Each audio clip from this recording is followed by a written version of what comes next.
Hello friends, তোমাদের সকলকে আমার চ্যানেলে স্বাগত। আজকে আমি দুটো কমলালেবু নিয়েছি। শীতকালে চারিদিকে প্রচুর কমলালেবু পাওয়া যায়।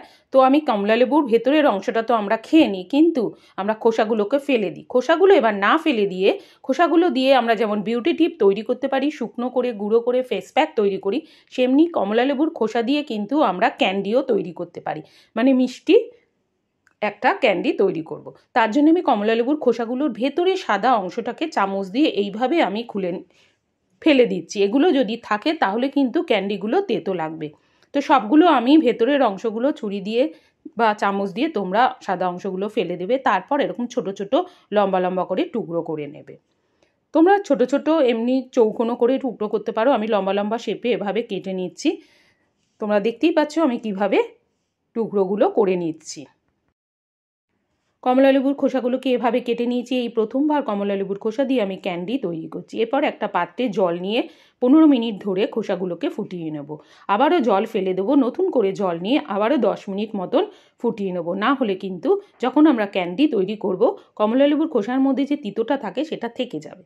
এরপর আমরা 6 চামচ জল দেব। 6 চামচ জলের মধ্যে 6 চামচ চিনি দেবো, নিয়ে একটা রস তৈরি করব। যখন চিনিগুলো জলের সাথে মিশে যাবে, একটা ঘন ঘন শিরা তৈরি হবে। এরপরে এর মধ্যে কমলালেবুর যে খোসাগুলোকে আমরা জলে ফুটিয়ে রেখেছিলাম সেগুলো আমরা রসের মধ্যে দিয়ে দেবো। আর রসটাকে 2-3 মিনিট মতো নাড়াচাড়া করে নেব। তারপর এর মধ্যে দেব 3 চামচ কমলালেবুর রস। তারপরে কমলালেবুর রস দিলে কিন্তু কমলালেবুর খোসার ক্যান্ডি খেতে খুবই টেস্টি লাগে। এরপর ভালো করে শুকিয়ে নেব রসটা যখন শুকিয়ে যাবে তখন আমরা এরপরে কমলালেবুর খোসাগুলোকে চিনির রস থেকে তুলে শুকনো করার জন্য রেখে দেবো। তোমরা দেখতে পেয়েছো কমলালেবুর খোসা দিয়ে খুব তাড়াতাড়ি কি সুন্দর ক্যান্ডি তৈরি হয়ে যায়। তোমাদের যদি ভিডিওটা ভালো লেগে থাকে লাইক, কমেন্ট, শেয়ার, সাবস্ক্রাইব করো। এরপরে দেখো আমি কি করি। এরপরে এইটাকে রেখে দেবো ঠান্ডা করার জন্যে। ঠান্ডা হলে কিন্তু শুকনো হয়ে যাবে। দেখো ঠান্ডা হয়ে গেছে। এরপরে ঘরের চিনি গুঁড়ো করে রেখে দেবো। সেই গুঁড়ো চিনিটা এর মধ্যে মিশিয়ে দেবো। খুবই টেস্টি লাগবে।